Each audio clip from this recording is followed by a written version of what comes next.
Selanjutnya adalah fungsi operasional dan aktivitas Green Supply Chain Management.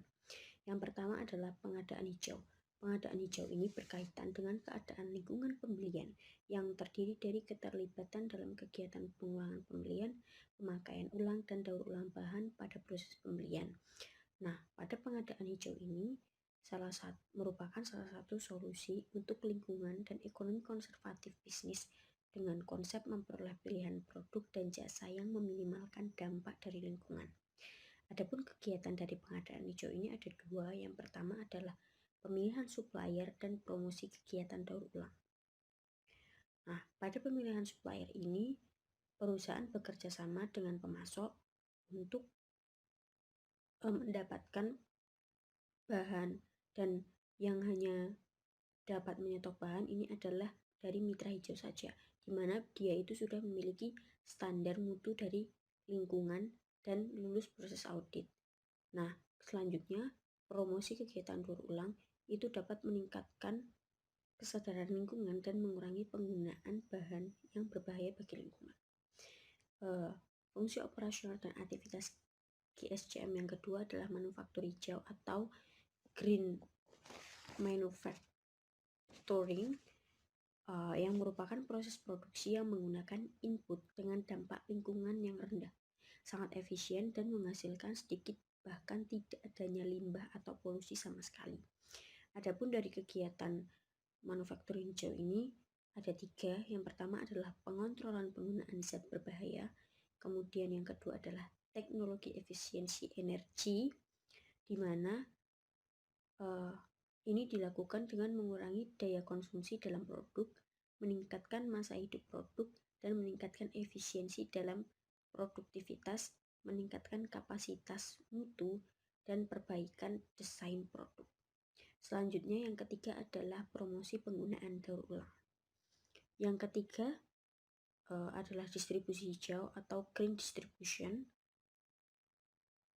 di mana ini merupakan berfokus pada kemasan hijau dan logistik hijau.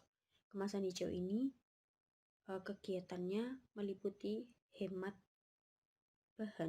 kemasan, menggunakan bahan ramah lingkungan pada kemasan, dan bekerja sama dengan vendor untuk standarisasi kemasan dan promosi program daur ulang. Kemudian pada kegiatan logistik hijau itu terdiri dari pengiriman langsung ke pengguna produk atau penggunaan kendaraan bahan bakar alternatif, dan mendistribusikan produk dalam batch atau jumlah yang besar. Selanjutnya yang keempat, fungsi operasional dan aktivitas GSCM adalah logistik balik, di mana logistik balik ini merupakan suatu proses mengambil produk dari konsumen akhir untuk tujuan meningkatkan nilai dan pembuangan yang tepat. Atau dalam kata lain, logistik balik itu merupakan bentuk dari daur ulang. Nah, kegiatan dari logistik balik ini terdiri dari pengumpulan, penyortiran, pemulihan, redistribusi, dan pembuangan. Selanjutnya ada study case dari PT Energi Agro Nusantara. Nah, perusahaan ini merupakan salah satu perusahaan yang bergerak di bidang energi terbarukan.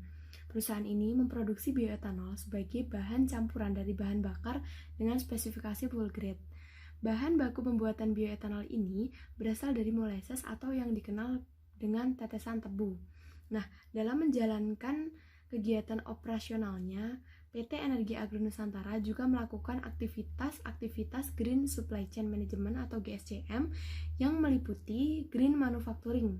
Ada pengontrolan penggunaan zat berbahaya, pemeliharaan kualitas air, pengontrolan kualitas input sebelum dilakukan pengelolaan, efisiensi penggunaan energi, dan melakukan daur ulang limbah spent waste atau finasa menjadi pupuk cair dan biogas. Nah, selanjutnya ada Green Procurement yang meliputi kegiatan pemilihan bahan baku yang sesuai dengan spesifikasi yang telah ditetapkan. Selanjutnya ada pemilihan supplier yang memiliki standar mutu lingkungan dan melakukan pengawasan serta pengendalian terhadap material berbahaya. Nah, selanjutnya ada Green Distribution yang meliputi penggunaan kendaraan berbahaya bahan dengan bahan bakar alternatif seperti solar bersubsidi dan biofuel serta melakukan proses distribusi dalam jumlah besar. Nah, dalam PT Energi Agro Nusantara ini tidak terdapat aktivitas reserve logistik karena tidak adanya proses pengembalian produk dari konsumen ke produsen atau dari konsumen ke perusahaan. Nah, selanjutnya dalam menjalankan kegiatan operasionalnya yaitu GSCM ini, itu dari PT Energi Agro Nusantara juga pernah mengalami beberapa kendala atau permasalahan seperti adanya bahan baku yang tercecer pada proses unloading maupun aktivitas produksi sehingga penggunaan bahan baku masih belum efisien. Itu salah satu permasalahannya. Yang kedua, adanya breakdown mesin produksi sehingga mempengaruhi jalannya aktivitas produksi. Adanya hasil samping yang masih belum dimanfaatkan secara optimal. Nah, dari beberapa permasalahan Green SCM yang dihadapi oleh PT Energi Agro Nusantara ini juga terdapat solusi atau strategi penanganan masalahnya. Di antaranya dalam menjalankan kegiatan operasionalnya itu menggunakan alat pelindung diri atau APD, membuka valve secara perlahan, melakukan perawatan secara rutin dan berkala atau biasa disebut preventive maintenance. Selanjutnya melakukan drain di sepanjang jalur pipa dan pemasangan stream tap pada pipa dengan jarak 50 meter. Sekian presentasi dari kelompok kami. Apabila masih banyak kurangnya, kami memohon maaf yang sebesar-besarnya. Wassalamualaikum warahmatullahi wabarakatuh.